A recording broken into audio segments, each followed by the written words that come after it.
وري عبد الرحمن محمد حديق oo Ariel TV uga soo warrama magaalada Ceyrigabo ayaa subaxnimadii saaka xabsiga loo taxaabay kadib markii maxkamadda degmada Ceyrigabo ku xukuntay 22 bilood oo xariga 6 milyan oo ganaax iyo sidoo kale $300 oo qarasha xariga wariyaha ayaa ka dambeeyay dacwad uu ku soo ogay maaraya ku xigeenka mabdacada qaranka Somaliland Maxamed Cabdiraxmaan Liibaan ugu horeynba waxa halkaas ka hadlay wakiilka ururka saxafiyiinta Soolje gobolka Sanaag Cabdullaahi Xuseen Darwiish oo hareere taagay in qaar ka mid ah saxafiyiinta magaalada Ceyrigabo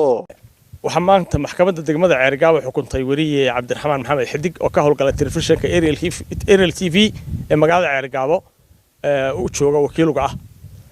maxkamadda degmada Ceyrigabo waxay wariyaha ku xukuntay 6 milyan oo ganaax ah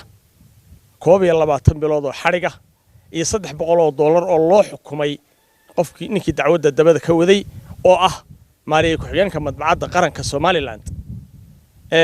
anigoo ku hadlay ururka saxafiyiinta Somaliland ee Soolja waxaanu leenahay xukunkaasi maaha mid aanu ku qanacsanahay maaha mid aanu qaadan karayno maaha mid aanu aragno inuu ku fadhiyo ruudkii cadaaladda ee xaq ahaa insha Allah rafcaan waan ka qaadan doonaa qareena waanu qaban doonaa wariyaha la xidhay laakiin waxaanu leenahay xukunka haddaanu nahay ururka saxafiyiinta Somaliland ee Soolja waanu cambaaraynaynaa waxaanu ka codsanaynaa in loo sii daayiyo xorriyadiisa hay'adaha sharciga ee maxkamadda xukuntay suxufiga ka awoodda sareeyana waxaanu ka codsanaynaa xukunka inay dib u eegaan Cabdiraxmaan Cadaali telefishinka Kalsan Ceyrigabo